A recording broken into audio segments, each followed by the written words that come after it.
जीवित पुत्र का व्रत इस साल 6 अक्टूबर को रखा जाएगा। इस दिन भगवान श्री गणेश, माता पार्वती और शिव जी की पूजा एवं ध्यान के बाद व्रत कथा अवश्य सुननी चाहिए। इसकी पूजा शिव जी को प्रिय प्रदोष काल में करनी चाहिए। व्रत का पारण दूसरे दिन अष्टमी तिथि की समाप्ति के पश्चात किया जाता है। यहाँ हम आपको दे रहे हैं जितिया व्रत की 3 कहानियाँ। अपनी परंपरा के अनुसार जो कथा आपके यहाँ पढ़ी जाती हो, आप उसे पढ़ सकते हैं।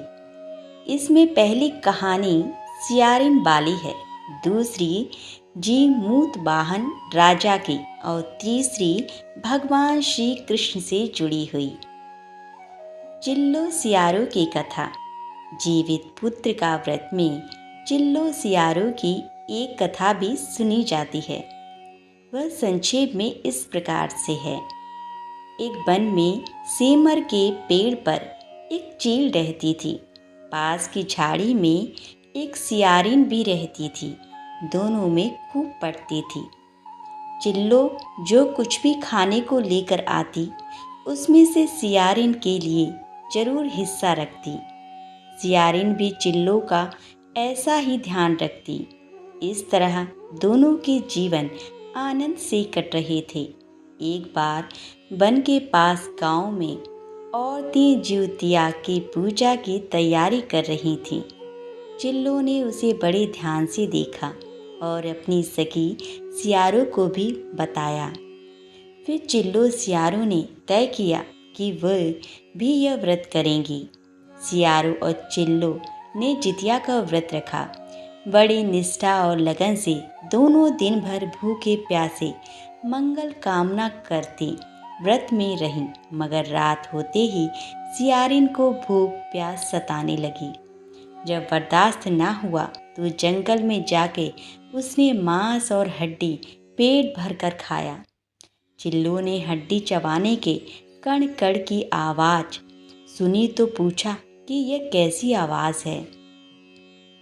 सियारिन ने कह दिया, बहन, भूख के मारे पेट गुड़गुड़ा रहा है, यह उसी की आवाज़ है। मगर चिल्लो को पता चल गया। उसने सियारिन को खूब लताड़ा कि जब व्रत नहीं हो सकता तो संकल्प क्यों लिया था। सियारिन लजा गई, पर व्रत भंग हो चुका था। चिल्लो रात भर भूखे प्यासे रहकर व्रत पूरा की। अगले जन्म में दोनों मनुष्य रूप में राजकुमारी बनकर सगी बहनें हुईं। सियारिन बड़ी बहन हुई और उसकी शादी एक राजकुमार से हुई। चिल्लो छोटी बहन हुई, उसकी शादी उसी राज्य के मंत्री पुत्र से हुई। बाद में दोनों राजा और मंत्री बने। सियारिन रानी के जो भी बच्चे होते वे मर जाते, जबकि चिल्लो के बच्चे स्वस्थ और हट्टे खट्टे रहते। इससे उसे जलन होती। उसने कभी उनका सर कटवा कर डिब्बे में बंद कर दिया, पर वह शीश मिठाई बन जाती और बच्चों का बाल तक बांका न होता। बार बार उसने अपनी बहन के बच्चों और उसके पति को मारने का प्रयास भी किया, पर सफल ना हुई। आखिरकार देवयोग से उसे भूल का आभास हुआ। उसने क्षमा मांगी और बहन के बताने पर जीवित पुत्र का व्रत विधि विधान से किया तो उसके पुत्र भी जीवित रहे। दूसरी कहानी है जी मूत वाहन राजा की कथा। गंधर्वों के राजकुमार का नाम जी मूत वाहन था। वे बड़े उदार और परोपकारी थे।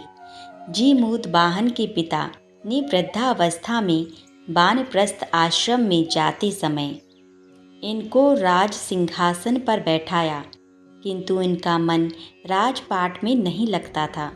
वह राज्य का भार अपने भाइयों पर छोड़कर स्वयं वन में पिता की सेवा करने चले गए। वन में ही जी मूत वाहन को मलयवती नामक राजकन्या से भेंट हुई और दोनों में प्रेम हो गया।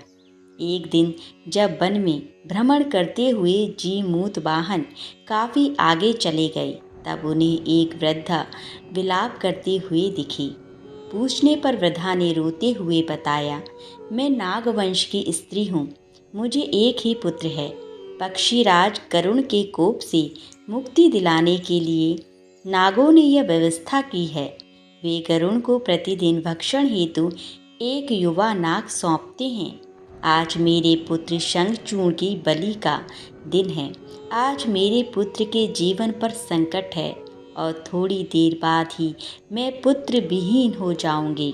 एक स्त्री के लिए इससे बड़ा दुख क्या होगा कि उसके जीते जी उसका पुत्र ना रहे। जीमूतवाहन को यह सुनकर बड़ा दुख हुआ।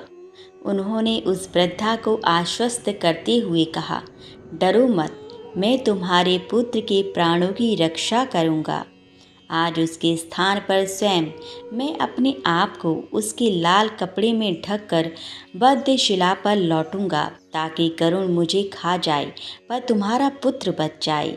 इतना कहकर जीमूतवाहन ने शंखचूड़ के हाथ से लाल कपड़ा ले लिया और वे उसे लपेटकर गरुड़ को बलि देने के लिए चुनी गई वध्यशिला पर लेट गए।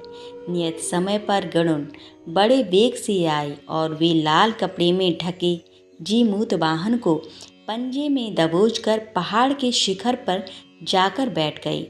गरुड़ ने अपनी कठोर चोंच का प्रहार किया और जीमूतवाहन के शरीर से मांस का बड़ा हिस्सा नोच लिया। इसकी पीड़ा से जीमूतवाहन की आंखों से आंसू बह निकले और वह दर्द से कराहने लगे। अपने पंजे में जकड़े प्राणी की आंखों में से आंसू और मुंह से कराह सुनकर गरुड़ बड़े आश्चर्य में पड़ गए, क्योंकि ऐसा पहले कभी ना हुआ था। उन्होंने जीमूतवाहन से उनका परिचय पूछा। जीमूतवाहन ने सारा किस्सा कह सुनाया कि कैसे एक स्त्री के पुत्र की रक्षा के लिए वह अपने प्राण देने आए हैं और आप मुझे खाकर भूख शांत करें। गरुड़ उनकी बहादुरी और दूसरे की प्राण रक्षा के लिए स्वयं का बलिदान देने की हिम्मत से बहुत प्रभावित हुए। उन्हें स्वयं पर पछतावा होने लगा। वह सोचने लगे कि यह एक मनुष्य है जो दूसरे के पुत्र की रक्षा के लिए स्वयं की बलि दे रहा है, और एक मैं हूँ जो देवों के संरक्षण में हूँ, किंतु दूसरों की संतान की बलि ले रहा हूँ। उन्होंने जीमूतवाहन को मुक्त कर दिया। गरुड़ ने कहा, हे उत्तम मनुष्य, मैं तुम्हारी भावना और त्याग से बहुत प्रसन्न हूँ। मैंने तुम्हारे शरीर पर जो घाव किए हैं उसे ठीक कर देता हूँ। तुम अपनी प्रसन्नता के लिए मुझसे कोई वरदान मांग लो। राजा जीमूतवाहन ने कहा कि हे पक्षीराज, आप तो सर्वसमर्थ हैं। यदि आप प्रसन्न हैं और वरदान देना चाहते हैं तो आप सर्पों को अपना आहार बनाना छोड़ दें। आपने अब तक जितने भी प्रण लिए हैं उन्हें जीवन प्रदान करें। गरुड़ ने सबको जीवन दान दे दिया और नागों की बलि न लेने का वरदान भी दिया। इस प्रकार जीमूतवाहन के साहस से नाग जाति की रक्षा हुई। गरुड़ ने कहा, तुम्हारी जैसी इच्छा वैसा ही होगा। हे राजा, जो स्त्री तुम्हारे इस बलिदान की कथा सुनेगी और विधि पूर्वक व्रत का पालन करेगी, उसकी संतान मृत्यु के मुख से भी निकल जाएगी। तब से ही पुत्र की रक्षा हेतु जीमूतवाहन की पूजा की प्रथा शुरू हो गई। यह कथा कैलाश पर्वत पर भगवान शंकर ने माता पार्वती को सुनाई थी।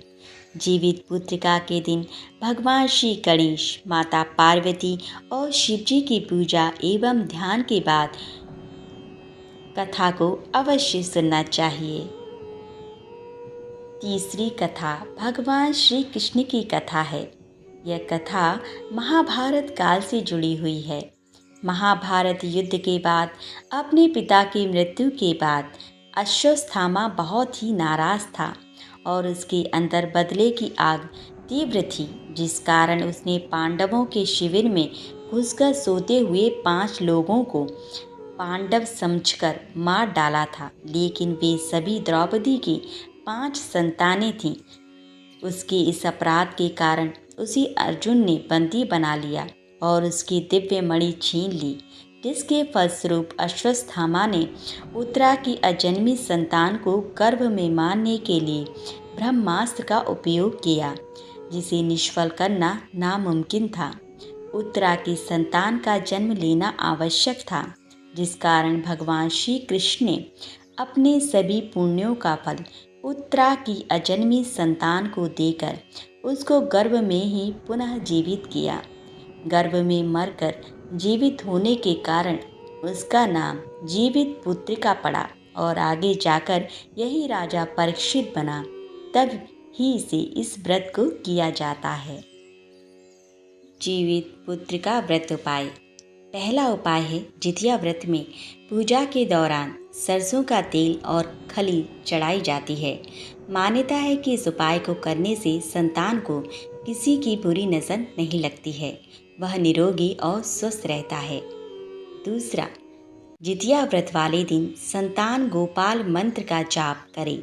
यह मंत्र इस प्रकार है: ओम श्रीं ह्रीं क्लीं ग्लौं देवकी सुत गोविंद वासुदेव जगतपते देहि मे तन्यं कृष्ण त्वामहं शरणं गतः। तीसरा उपाय है, इस दिन पूजा के दौरान जीवित पुत्र का व्रत कथा जरूर सुने या पढ़ें। मान्यता है कि ऐसा करने से संतान सुख की प्राप्ति होती है। व्रती को बिना लापरवाही के सच्ची मन से व्रत रखकर विधिवत पूजा करनी चाहिए। ऐसा करने से संतान के जीवन में सकारात्मक असर पड़ता है। जीवित पुत्र का व्रत रखने वाली महिलाओं को जरूरतमंदों को वस्त्र, देशी घी में बनी मिष्ठान, सोना, पन्ना, शंख, फल आदि का दान करना चाहिए। ऐसा करने से व्रती और उसके संतानों के जीवन में सुख समृद्धि बनी रहती है। हिंदू धर्म के मुताबिक जितिया का व्रत महाभारत के समय से रखा जाता आ रहा है। महाभारत में जब द्रोणाचार्य का वध हुआ तो उनकी बेटी अश्वत्थामा ने आक्रोशित होकर ब्रह्मास्त्र चला दिया, जिससे अभिमन्यु की पत्नी उत्तरा गर्भ में पल रहा शिशु नष्ट हो गया। इसके बाद श्री कृष्ण ने शिशु को फिर जीवित किया। इस वजह से इसका नाम जीवित पुत्रिका रखा गया। तब से ही महिलाएं अपने बच्चों की दीर्घायु के लिए, संतान प्राप्ति के लिए व्रत रखने लगी। कहा जाता है कि माँ द्वारा जितिया का व्रत रखने से संतान के जीवन का सुख समृद्धि बनी रहती है। तो आज की कथा को यहीं विराम देते हैं। तो फिर मिलते हैं अगली वीडियो के साथ।